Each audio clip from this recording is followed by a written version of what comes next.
কি হইতেছে এগুলো আসলে? ভালো করছো, ক্ষমা চাও নাই। আমি তোমাকে আগে নিষেধ করছিলাম। আসো।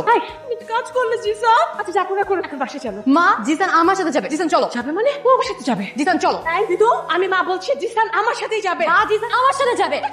আরে সব আমি কি কিছু বলতে পারি? তাহলে টানেন। চলো চলো। হ্যাঁ বাবা, কি সেখানে ওনাকে টাটানি করতেছেন কেন? এই আপনার ওনার কি হন? উনি আমার হাজবেন্ড আর ওর মেয়ে। না, উনি আমার হাজবেন্ড আর উনি হচ্ছে ওর শাশুড়ি। এই আপনারা কি নেশাবানি করছেন? কি সব উল্টাপাল্টা কথা বলতেছেন? উল্টা পুল্টা আমার বলতেছে মানে? উল্টা পুল্টা তো আপনারা দুজনে করতেছেন। একা ছেলে দুই মামের হাজবেন্ডরা কিভাবে? নাউজুবিল্লাহ কথা বাটা। ভাই আমি বিষয়টা ক্লিয়ার করতেছি। আমি আসলে ওনাদের সামনে পেছনে কোথাও নাই। উনার হাজবেন্ড আর উনার বাবার হার্ট আমার ভেতরে। আপনার হাত কি দুইটা? না, আমার ভেতরে যার হার্ট আছে সেটা হচ্ছে ওনার সম্পর্কে হাজবেন্ড আর ওনার বাবা একই ব্যক্তি। তাহলে ভাই তাহলে হাঁটুতে আপনি ওনার স্বামী ওনার বাবা। আমি আপনাদেরকে বুঝাই বলতেছি, কোনো বাবা যদি তার ছেলেকে হার্ট ট্রান্সপ্লান্ট করে দেয় তাহলে কি সে ছেলে বাবা হয়ে যায়? ভাই আপনাদের অঙ্ক আমরা দুজনে কোনোভাবে মিলাতে পারতেছি না। ওই চল আমরা যাবো।